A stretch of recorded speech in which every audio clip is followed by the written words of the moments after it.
자녀 백신을 맞는 건 하늘의 별 따르기라고 불릴 만큼 어렵습니다. 잘 나오지도 않고 나와도 금세 사라집니다. 그런데 어렵지 않게 백신을 맞았다는 사람들이 꽤 있습니다.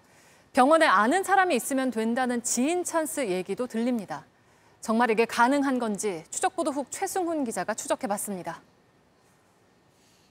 지난 5월부터 남는 백신을 네이버와 카카오톡에서 예약할 수 있게 됐습니다. 하늘의 별 따기였습니다. 자동으로 클릭해서 예약까지 해주는 프로그램까지 나왔습니다. 돈을 받고 대신 예약해준다는 업자도 등장했습니다. 그런데 이보다 더 쉬운 방법이 있다는 제보가 들어왔습니다. 취재진은 한 40대 남성을 만났습니다. 아는 의사가 오라길래 거리가 좀 멀었지만 바로 가서 백신을 맞았다고 말했습니다. 또 다른 여성은 가족이 아는 의사를 통해서 백신을 맞았다고 했습니다. 이들이 말한 병원 중 한 곳에 전화를 걸었습니다. 병원 관계자와 알고 있어서 백신을 맞은 사람이 있는데 또 맞을 수 있는지 물었습니다. 좀 약이 생기면 먼저 좀 연락을 주실 수는 있을까요? 네, 그 성함하고 전화번호 한번 줘보세요. 고요. 010에 하얀에 뭐 있으면 연락드릴게요. 어떻게 이런 일이 가능한 걸까? 예방접종 시행 지침에 따르면 백신이 남았을 때 네이버와 카카오톡에 먼저 올려야 합니다. 그래도 남으면 손으로 적는 예비 명단을 보조적으로만 쓸 수 있습니다.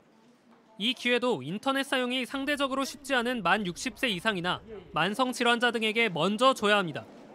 그런데 일부는 이걸 무시하고 백신이 남으면 아는 사람에게 주고 예비 명단에 섞어서 적는 겁니다. 실제로 일부 병원은 예비 명단만 쓰고 있습니다. 저희는 지금 예비 명단으로다가 하고 있거든요. SNS로는 따로 안 올라가요? 네, 저희 병원 쪽에서 따로 그걸 안 올리고 있어요. 간호조무사 커뮤니티에는 지인에게 접종해주는 방법까지 올라와 있습니다. 예비 명단에 접종 이력을 등록할 때 자녀 백신이 아닌 기타라고 입력하라고 합니다. 나이도 상관없습니다. 얀센, 아스트라제네카, 화이자 백신까지 다 접종했다고 말합니다. 지금까지 모두 95만 7천여 명이 자녀 백신을 맞았습니다. 이 가운데 76만 5천여 명은 59세 이하입니다. 그런데 예비 명단으로 맞은 사람이 SNS로 예약해 맞은 사람보다 더 많습니다. 비교적 공정하고 편리한 SNS 예약 대신에 예비 명단이 많이 쓰이고 있는 현실입니다.